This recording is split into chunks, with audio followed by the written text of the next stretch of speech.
News top 9 मध्ये आता पाहणार आहोत राजकीय घडामोडी। शिंदेंच्या नावाला पवारांनी विरोध केला नव्हता, शिवसेना नेत्यांचा दावा। मंत्रिमंडळात त्यावेळी अनेक सिनियर लोक होते। एकनाथराव तेव्हा ज्युनियर होते। मी 1991 पासून तर अजित पवार 1993 पासून मंत्री आहेत। अशा वेळी सगळं सांभाळायचं तर कुणीतरी सिनियर व्यक्ती गरजेचा होता, असं पवारांचं मत होतं। छगन भुजबळांचं वक्तव्य।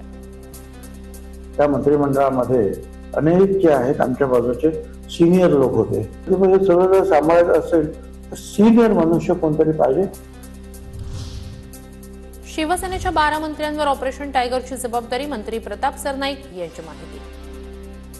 टायगरची जबाबदारी ही फक्त प्रताप सरनाईक किंवा भरत गोगावले नाही, आम्हा सगळ्या 12 मंत्र्यांची आहे। मी धक्का पुरुष, कोणी किती धक्के देत आहे बघूया, मात्र यांना असा धक्का देणार की पुन्हा दिसणार नाहीत। उद्धव ठाकरेंचा शिंदेंच्या शिवसेनेवर हल्लाबोल। जपानमध्ये एखाद्या दिवशी धक्का बसला नाही लोक आश्चर्य घेतात। उद्धव ठाकरेंना धक्के मला धक्का पुरुष झालेला। एप्रिल किंवा मे मध्ये मुंबई महानगरपालिकेची निवडणूक लागण्याची शक्यता। विधानसभा निवडणुकीवेळी जी चूक झाली ती पुन्हा होणार नाही याची काळजी घ्या, उद्धव ठाकरेंच्या पदाधिकाऱ्यांना सूचना। शक्यता एप्रिल मे मध्ये निवडणूक लागण्याची दाट आहे, त्यानुसार आपल्याला जो काय वेळ मिळणार प्रत्येक शाखेमध्ये आपापली जबाबदारी घ्या।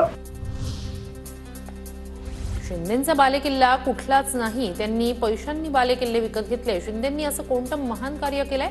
ते लोकमान्य टिळक, वल्लभभाई पटेल की दीनदयाळ उपाध्याय आहेत? त्यांची अशी कुठली विचारधारा आहे? संजय राऊतांचा एकनाथ शिंदेंवर निशाणा। त्यांचा बालेकिल्ला कोणताच नाहीये। शिंदेंच्या पैशाने काही बालेकिल्ले तात्पुरते उभे केले आहेत। ठाकरेंच्या शिवसेनेचे आमदार खासदारांच्या बैठका पुढे ढकलल्या। आमदारांची 28 फेब्रुवारी तर खासदारांची बैठक 1 मार्चला होणार।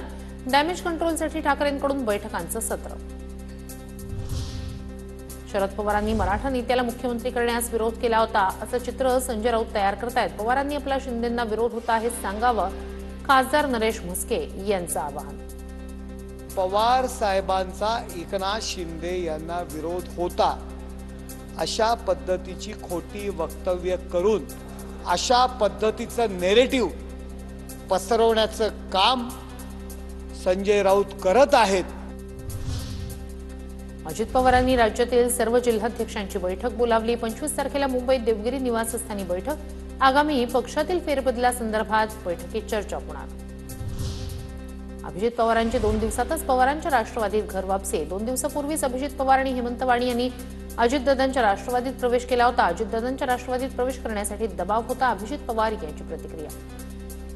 पद्धतीने नजीमुल्लाने मला ब्लॅकमेल केले, त्या ब्लॅकमेलिंगला मी बळी पडणार नाही। माझी एवढी चूक झाली की मी साहेबांशी बोलायला पाहिजे होतं, पण मी एवढ्या डिप्रेस मध्ये होतो, त्यामुळे हा सगळा प्रकार झालेला।